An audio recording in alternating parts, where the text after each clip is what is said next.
हम्म क्या ऐसा हो सकता है कि कोई इंसान दिन भर खूब सारा खाना खाए, उसका पेट हमेशा भरा रहे, लेकिन फिर भी उसका शरीर अंदर से सचमुच भूखा मर रहा हो? हाँ, बिल्कुल हो सकता है।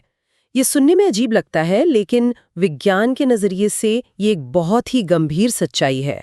मतलब हम आमतौर पर भूख को एक गाड़ी के फ्यूल गेज की तरह देखते हैं, है ना? सुई नीचे गई मतलब पेट खाली है, तो कुछ खा लिया जाए, और सुई ऊपर आ गई मतलब पेट भर गया और बात खत्म। सही कहा। लेकिन आज की हमारी इस स्रोत सामग्री की गहन चर्चा में ये फ्यूल गेज वाली साधारण सी तस्वीर पूरी तरह से पलटने वाली है। बिल्कुल। और आज का हमारा मिशन भी यही है। हम इस स्रोत सामग्री के पहले अध्याय के नोट्स का अध्ययन कर रहे हैं। हम सिर्फ ये रटने वाले नहीं हैं कि हमारी थाली में क्या रखा है। हाँ, क्योंकि जब हम गहराई में जाते हैं तो पता चलता है कि शरीर के अंदर एक पूरी की पूरी माइक्रोस्कोपिक फैक्ट्री चल रही है। अरे वाह!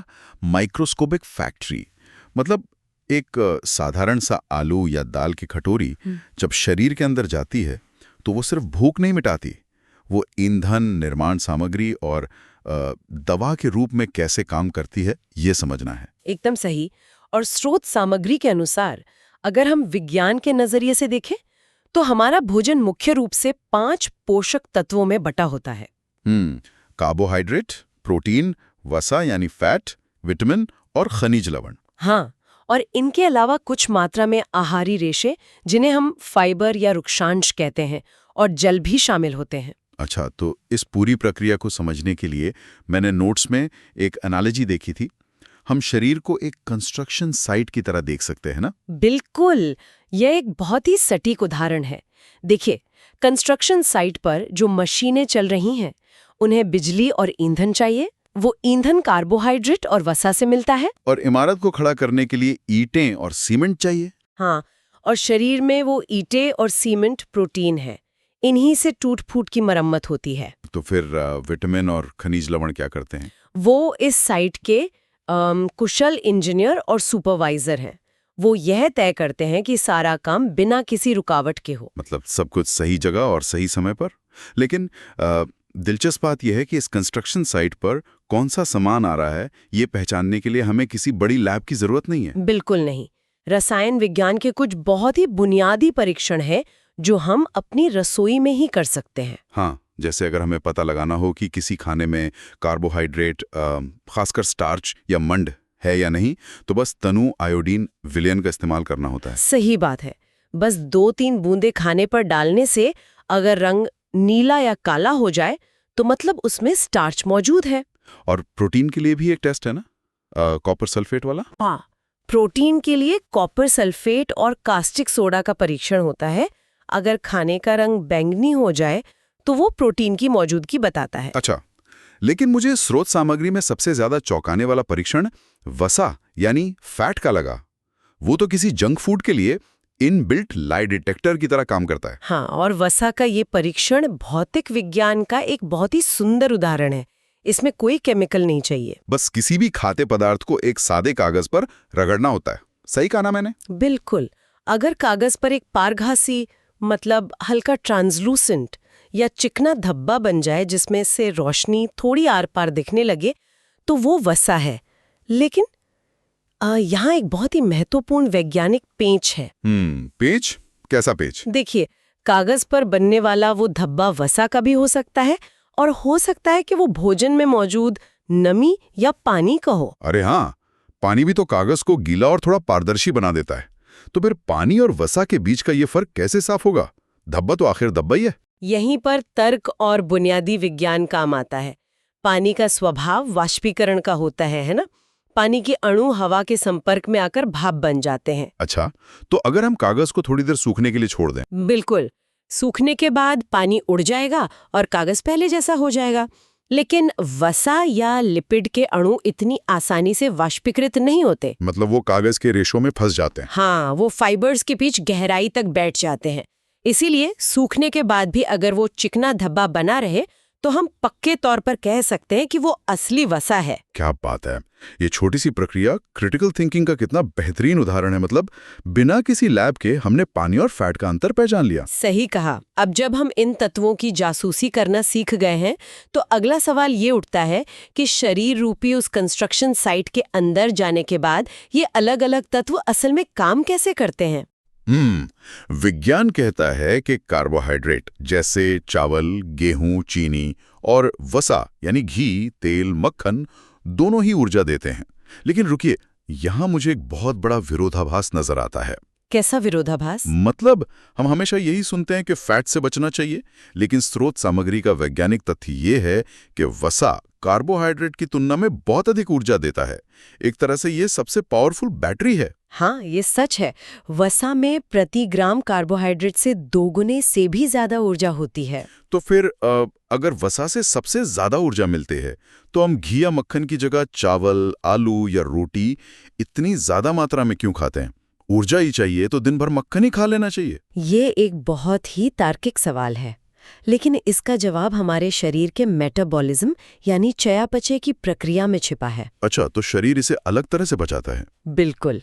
देखिए, ऊर्जा ज्यादा होना एक बात है, लेकिन उस ऊर्जा को शरीर कितनी आसानी से और कितनी जल्दी निकाल सकता है, ये बिल्कुल अलग बात है। मतलब कार्बोहाइड्रेट को पचाना आसान है। हाँ, कार्बोहाइड्रेट को शरीर में ग्लूकोज में तोड़ना बहुत आसान होता है। यह त्वरित ऊर्जा है, यानी फास्ट बर्न फ्यूल। जब हमें तुरंत ऊर्जा चाहिए तो ग्लूकोज खून में तेजी से घुलकर कोशिकाओं तक पहुंच जाता है। और वसा के साथ ऐसा नहीं होता? नहीं, वसा के अणु बहुत जटिल होते हैं। उन्हें तोड़ने और ऊर्जा में बदलने की प्रक्रिया बहुत धीमी होती है और इसमें बहुत ज्यादा ऑक्सीजन की जरूरत पड़ती है। ओह, समझ गया। मतलब कार्बोहाइड्रेट कागज या सूखी घास की तरह हैं जो तुरंत आग पकड़ते हैं और तेज आंच देते हैं, और वसा लकड़ी के एक मोटे लट्ठे की तरह है जो धीरे धीरे सुलगता है। एकदम सटीक एनालॉजी। अगर तुरंत आग चाहिए तो सिर्फ लट्ठे से काम नहीं चलेगा। इसीलिए शरीर को रोजमर्रा के कामों के लिए कार्बोहाइड्रेट की ज्यादा जरूरत होती है। और इसके बाद बारी आती है प्रोटीन की, जो हमें दालों, अंडों और मांस से मिलता है। हाँ, शरीर की वृद्धि और पुरानी कोशिकाओं की मरम्मत के लिए प्रोटीन ही वो कच्चा माल है जो काम आता है।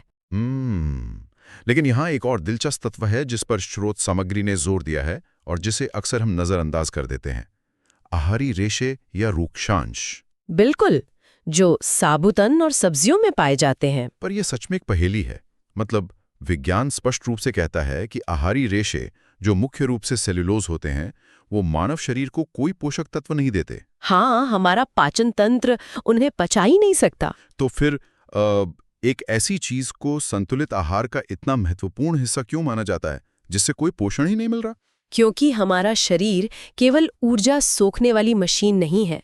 ये अपशिष्ट पदार्थों यानी वेस्ट को बाहर निकालने का एक बहुत ही जटिल तंत्र भी है। अच्छा, मतलब एक वेस्ट मैनेजमेंट सिस्टम। बिल्कुल। आहारी रेशे शरीर के अंदर एक स्पंज और एक झाड़ू की तरह काम करते हैं। चूंकि ये पचते नहीं हैं, इसलिए ये आंतों में पानी सोखकर मल को भारी बनाते हैं और बिना पचे हुए भोजन को शरीर से बाहर धकेलने में मदद करते हैं। हाँ, बिना इन रेशों के आंतों की सफाई लगभग असंभव हो जाएगी और पूरा पाचन तंत्र जाम हो जाएगा। और जल भी शायद यही काम करता है ना? हाँ, जल पोषक तत्वों को अवशोषित करने में मदद करता है और पसीने तथा मूत्र के रूप में अपशिष्ट को बाहर निकालता है। तो ये बात साफ हो गई कि मैक्रोन्यूट्रिएंट्स ईंधन और ईंटें हैं और रेशे सफाई कर्मचारी हैं। लेकिन इस पूरी फैक्ट्री को चलाने वाले माइक्रो मैनेजर्स की कहानी मुझे सबसे ज्यादा हैरान करने वाली लगी। आप विटामिन और खनिज लवणों की बात कर रहे हैं ना? बिल्कुल। मतलब इनकी जरूरत शरीर को बहुत ही कम मात्रा में होती है, शायद कुछ मिलीग्राम, लेकिन इनके बिना पूरा शरीर ताश के पत्तों की तरह ढह सकता है। हाँ, इन माइक्रो मैनेजर्स के काम करने का तरीका शरीर के सबसे गहरे रहस्यों में से एक है। ये कोई ऊर्जा या मांस तो नहीं बनाते ना? नहीं, ये सीधे तौर पर ऊर्जा नहीं बनाते, बल्कि यह तय करते हैं कि शरीर की रासायनिक प्रतिक्रियाएं सही ढंग से हों। चलिए इसे थोड़ा डिकोड करते हैं। विटामिन ए के बारे में कहा जाता है कि ये आंखों के लिए जरूरी है और पपीते या गाजर में मिलता है। हाँ, गाजर इसका बहुत अच्छा स्रोत है। लेकिन ये काम कैसे करता है? मतलब स्रोत सामग्री बताती है कि इसकी कमी से रतौंधी या नाइट ब्लाइंडनेस हो जाती है। इंसान को अंधेरे में दिखना बंद क्यों हो जाता है? इसके पीछे का तंत्र बहुत ही रोचक है। देखिए, हमारी आंखों के रेटिना में एक खास तरह का पिगमेंट यानी वर्णक होता है जिसे रोडोप्सिन कहते हैं। रोडोप्सिन, अच्छा। हाँ, ये पिगमेंट कम रोशनी में देखने के लिए जिम्मेदार होता है। और सबसे बड़ी बात, ये पिगमेंट बनता ही विटामिन ए की मदद से है। अरे वाह! तो जब शरीर में विटामिन ए की कमी होती है तो ये पिगमेंट नहीं बनता? बिल्कुल, रोडोप्सिन का उत्पादन गिर जाता है। दिन के उजाले में तो इंसान ठीक देख लेता है, लेकिन जैसे ही रोशनी कम होती है, आंखों के पास वो रसायन ही नहीं होता जो अंधेरे में सिग्नल को दिमाग तक पहुंचा सके। इसीलिए रतौंधी होती है। कमाल है। और विटामिन B1 की कहानी भी कुछ ऐसी है, जो अनाजों में पाया जाता है। हाँ, थियामिन। इसकी कमी से बेरी-बेरी नाम का रोग होता है। नोट्स में लिखा है कि इसमें मांसपेशियां दुर्बल हो जाती हैं और इंसान में काम करने की ऊर्जा ही नहीं बचती। लेकिन अगर इंसान भरपूर कार्बोहाइड्रेट खा रहा है तो ऊर्जा की कमी क्यों हो रही है? इसे ऐसे समझें कि विटामिन B1 कोशिकाओं के स्तर पर काम करता है। जो कार्बोहाइड्रेट हम खाते हैं उसे ऊर्जा में बदलने के लिए कोशिकाओं को विटामिन B1 की जरूरत होती है। मतलब कार्बोहाइड्रेट खुद ब खुद ऊर्जा नहीं बन जाता? नहीं, विटामिन B1 उस रासायनिक ताले की चाबी है जो ऊर्जा को मुक्त करता है। अगर B1 नहीं है तो शरीर के पास ईंधन तो है, लेकिन इंजन स्टार्ट करने का स्पार्क नहीं है। ओह, तो तंत्रिका तंत्र और मांसपेशियां इसी ऊर्जा पर निर्भर है, इसलिए वे शिथिल पड़ने लगती हैं। एकदम सही। और यही चाबी वाला काम विटामिन D भी करता है। कैल्शियम के लिए, है ना? हाँ, ये बहुत ही मजेदार बात है कि विटामिन D सीधे तौर पर हड्डियां नहीं बनाता। मतलब कैल्शियम बाहर दरवाजे पे खड़ा रहता है और सूर्य के प्रकाश या दूध से मिलने वाला विटामिन D उस ताले को खोलता है। बिल्कुल, वो ताला खोलता है ताकि हमारी आंतें उस कैल्शियम को सोख सकें। बिना विटामिन D के कैल्शियम शरीर में होते हुए भी बेकार है, वो बस शरीर से बाहर निकल जाएगा। ये तो बहुत ही अद्भुत है। और इसी लिस्ट में विटामिन C का जिक्र भी आना चाहिए, जो आंवला और नींबू जैसे खट्टे फलों में मिलता है। हाँ, विटामिन C बहुत महत्वपूर्ण है। इसकी कमी से स्कर्वी रोग होता है। जिसमें मसूड़ों से खून आने लगता है और घाव भरने में समय लगता है। पर ऐसा होता क्यों है? इसका कारण ये है कि विटामिन C कोलेजन नाम के प्रोटीन के निर्माण के लिए जरूरी है। कोलेजन वो गोंद है जो हमारे ऊतकों, त्वचा और रक्तवाहिकाओं को आपस में जोड़े रखता है। अच्छा, तो ये गोंद की तरह काम करता है? हाँ, बिना विटामिन C के ये गोंद कमजोर पड़ने लगता है और इसी वजह से मसूड़ों की नसें टूटने लगती हैं और खून आता है। जब हम माइक्रो मैनेजर्स की बात कर रहे हैं तो खनिजों में आयरन यानी लोहे का जिक्र भी करना चाहिए। आयरन की कमी से रक्ताल्पता या अनीमिया होता है। हाँ, जिससे भयंकर कमजोरी आती है। तो इसका जो तंत्र है वो शरीर के अंदर एक ट्रांसपोर्ट कंपनी की तरह काम करता है ना? बिल्कुल, इसे ऐसे समझें कि आयरन हमारे रक्त के हीमोग्लोबिन का मुख्य हिस्सा है। हीमोग्लोबिन वो वाहन है जो फेफड़ों से ऑक्सीजन लेकर शरीर की हर एक कोशिका तक पहुंचाता है। तो अगर शरीर में आयरन कम होगा तो हीमोग्लोबिन कम बनेगा। हाँ, और इसका सीधा मतलब है कि कोशिकाओं तक कम ऑक्सीजन पहुंचेगी। ऑक्सीजन के बिना कोशिकाएं अपनी ऊर्जा उत्पन्न करने वाली भट्टियों को नहीं चला सकती। इसीलिए इंसान हर समय थका हुआ महसूस करता है। ओहो, मतलब एक छोटे से खनिज या विटामिन की कमी पूरे शरीर के सिस्टम को कैसे रोक सकती है, ये सचमुच विज्ञान का एक चमत्कार है ना? लेकिन ये सब जानने के बावजूद हम अपनी ही रसोई में बहुत बड़ी गलतियां कर बैठते हैं।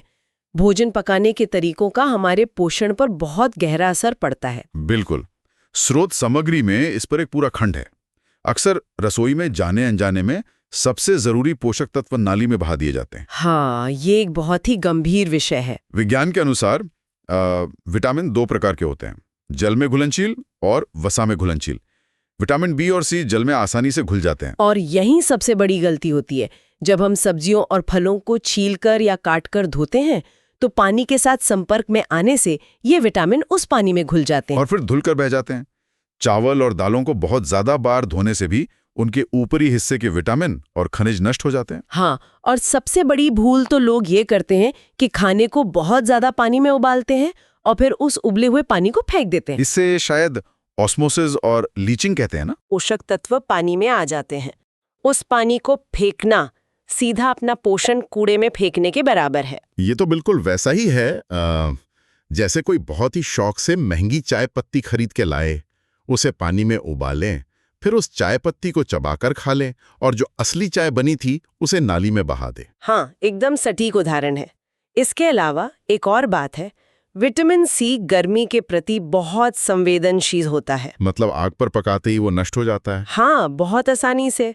इसीलिए आहार में कच्चे और ताजे फलों का होना बहुत जरूरी है, ताकि विटामिन सी सीधे शरीर को मिल सके। अच्छा, इन रसोई की गलतियों से एक बड़ा भ्रम ये भी जुड़ जाता है कि शायद संतुलित आहार और पूरा पोषण पाना बहुत महंगा काम है। हाँ, अक्सर लोगों को लगता है कि अच्छे स्वास्थ्य के लिए महंगे सुपरफूड्स या विदेशी फलों की जरूरत है, लेकिन विज्ञान इस मिथक को पूरी तरह तोड़ देता है। स्रोत सामग्री भी यही कहती है, एक सस्ता और स्थानीय आहार भी उतना ही वैज्ञानिक रूप से संतुलित हो सकता है जैसे हमारा अपना साधारण दाल चावल। बिल्कुल, दाल चावल का मिश्रण एक जादुई कॉम्बिनेशन है। वो कैसे?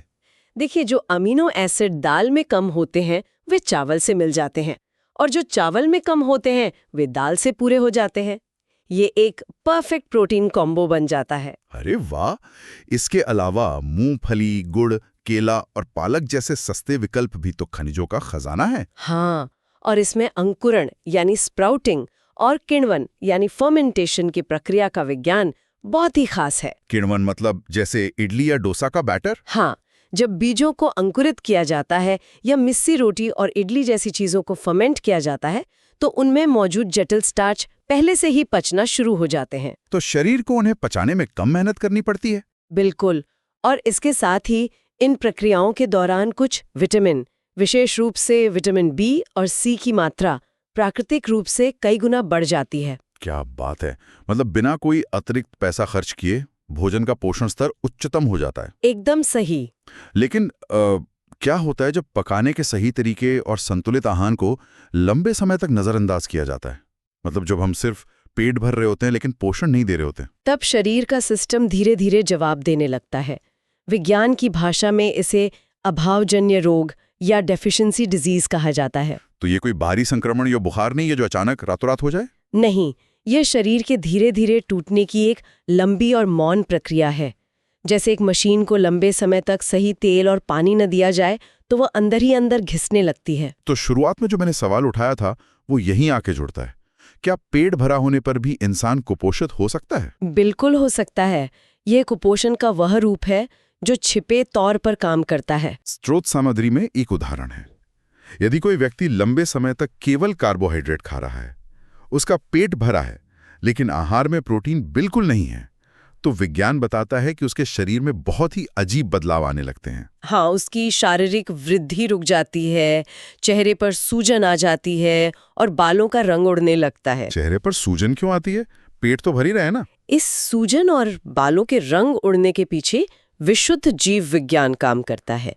शरीर में तरल पदार्थ यानी फ्लूइड्स का संतुलन बनाए रखने का काम खून में मौजूद प्रोटीन करते हैं। अच्छा, प्रोटीन तरल पदार्थ को बांधे रखते हैं? हाँ, जब आहार में प्रोटीन की भारी कमी होती है तो ये तरल पदार्थ खून की नलियों से रिस कर ऊतकों यानी टिश्यूज में जमा होने लगता है, जिससे चेहरे और पेट पर सूजन आ जाती है। बाप रे! और बालों का रंग? बालों को रंग देने वाला पिगमेंट मेलानिन भी अमीनो एसिड्स यानी प्रोटीन से ही बनता है। जब प्रोटीन ही नहीं होगा तो शरीर मेलानिन बनाना बंद कर देगा और बाल सफेद या भूरे होने लगेंगे। और स्थिति तब और भी भयानक हो जाती है जब आहार में कार्बोहाइड्रेट्स और प्रोटीन दोनों ही लंबे समय तक नदारद रहें। तब शरीर ऊर्जा के लिए क्या करता है? तब शरीर अपने ही अंगों और मांसपेशियों को खाना शुरू कर देता है। मतलब वो खुद को ही पचाने लगता है। हाँ, इंसान इतना दुबला और कमजोर हो जाता है कि वो चलने फिरने में भी असमर्थ हो जाता है। शरीर का सारा मस्कुलर स्ट्रक्चर टूट जाता है। ये तो कुपोषण का सबसे चरम स्तर है। एक साइलेंट अलार्म है जो बताता है कि भोजन केवल भूख मिटाने के लिए नहीं बल्कि शरीर की मशीनरी को जीवित रखने के लिए है। बिल्कुल, ये इस बात का सबूत है कि पोषण को नजरअंदाज करना कितना खतरनाक हो सकता है। तो आज की इस पूरी चर्चा को समेटते हुए ये पूरी तरह स्पष्ट हो जाता है कि भोजन एक बेहद जटिल, खूबसूरत और निरंतर चलने वाली रासायनिक प्रक्रिया है। हाँ, एक साधारण कागज पर वसा के धब्बे को पहचानने से लेकर विटामिन सी को आग से बचाने की जद्दोजहद तक। और दाल चावल को मिलाने के पीछे छिपे अमीनो एसिड्स के विज्ञान तक थाली का हर एक निवाला एक बहुत बड़ी जिम्मेदारी है। ये ज्ञान ही वो शक्ति है जो रोजमर्रा के भोजन को देखने का हमारा नजरिया बदल देती है। जब हमें समझ आ जाता है कि कौन सा तत्व शरीर में जाके क्या बनाने वाला है, तो भोजन का चुनाव बहुत ही सचेत और वैज्ञानिक हो जाता है। बिल्कुल सही कहा। उम्मीद है कि अगली बार जब हम दाल चावल का एक निवाला खाएंगे या कोई कच्चा सेब चबाएंगे तो इस बात का एहसास जरूर होगा कि शरीर के अंदर निर्माण, मरम्मत और सुरक्षा का कितना बड़ा माइक्रोस्कोपिक काम शुरू हो चुका है। ये एहसास ही स्वस्थ जीवन की पहली सीढ़ी है। लेकिन देखिए, जाने से पहले मैं एक बहुत ही उकसाने वाला बिंदु छोड़ना चाहता हूं। हम पूरी जिंदगी यही चिंता करते हैं कि हमें पर्याप्त पोषण नहीं मिल रहा, कहीं किसी चीज की कमी तो नहीं। हाँ, ये चिंता तो हर घर में होती है। लेकिन क्या होता है जब हम इन अच्छे पोषक तत्वों का ओवरडोज ले लेते हैं? ये विज्ञान का एक बिल्कुल ही अलग और गहरा पहलू है। क्या होता है जब शरीर में जरूरत से ज्यादा प्रोटीन आ जाए? क्या वो किडनी पर भारी बोझ बन सकता है? या फिर विटामिन ए और डी जैसे वसा में घुलने वाले विटामिन जो शरीर में जमा हो जाते हैं, अगर हम इन्हें बहुत अधिक मात्रा में लें, जो क्या वे जीवन रक्षक होने के बजाय शरीर के लिए जहर बन सकते हैं? बिल्कुल, जिसे हाइपरविटामिनोसिस कहा जाता है। तो ये हाइपरविटामिनोसिस का खतरा क्या है? ये एक ऐसा सवाल है जो पोषण विज्ञान की एक नई बहस को जन्म देता है, जिस पर हम सबको गहराई से सोचने की जरूरत है। इसी विचार के साथ विज्ञान की इस दुनिया में ऐसे ही कुछ नया खोजते रहें और सीखते रहें।